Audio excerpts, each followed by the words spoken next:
Next will be Kat Tracy, followed by Sanford Inoy, and then Jay Robertson.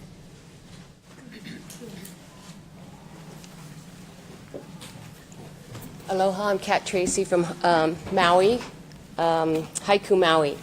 I'd like to state that I oppose the quote-unquote discretionary decision on Charter's side to move the Alelo channels to a completely erroneous tier and unrelated channel numbers to those they are currently well known to inhabit, both analog and digital, into the 180 tier.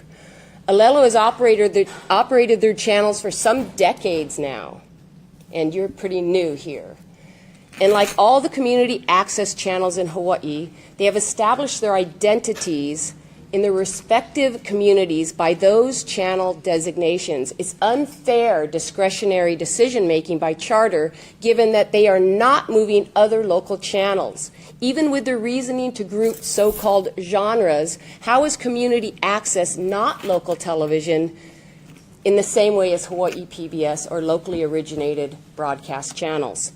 The only conclusion I can make, and I think you might have even supported this, is that you're fracturing community access audiences in order to pull a profit yourself from the newer channels by occupying that bandwidth. You said you're going to move other entities, programming entities, into the slots that exist with those call numbers. There's no reason for that unless you think that there's something you can pull a profit from more than PEG access. In 30 days, even 60 days notice, there's not an organization who can successfully, after decades of running business, rebrand themselves without losing clients, audiences, or businesses in that amount of time. I kind of hold the DCCA cable division accountable for some of that. I believe you're part of the problem because you've been protecting the rights of the franchise holder over the consumers and the general public. This is no secret given the lame and vague franchise terms put in place after all the public testimony given to you during the public hearings at all the hearings that took place on all the islands. Testimony asking you to place the sole cable franchise operator in the state's feet to the fire in respect to the public's wishes.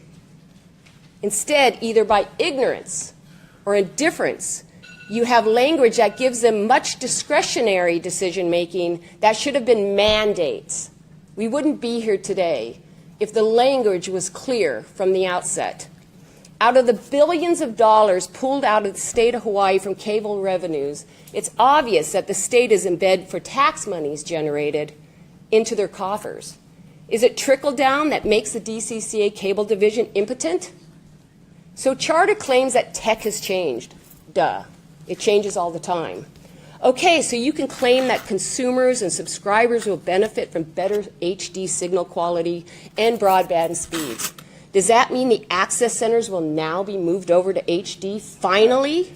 What good cause or discretionary decision will you make as to why not? There is none. I train youth as young as 9 years old in media, and they know very well how to use tools to produce HD content versus outdated, no longer made standard definition production tools in technology. Kids don't even know what a 4x3 tube television is anymore.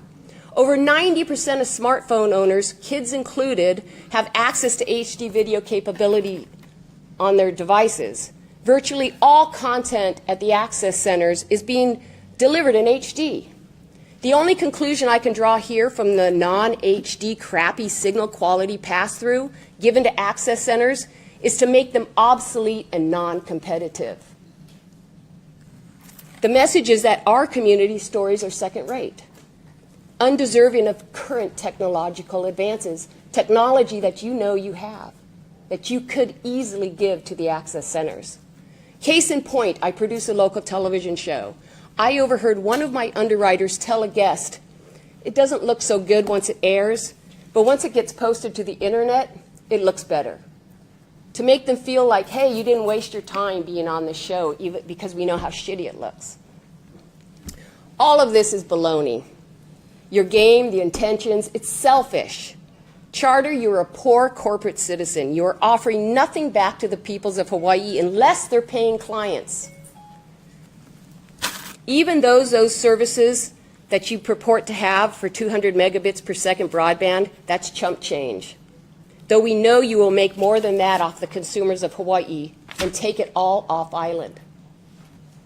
DCCA Cable Division, flex some real muscle for the people. Your kowtowing is getting old and annoying.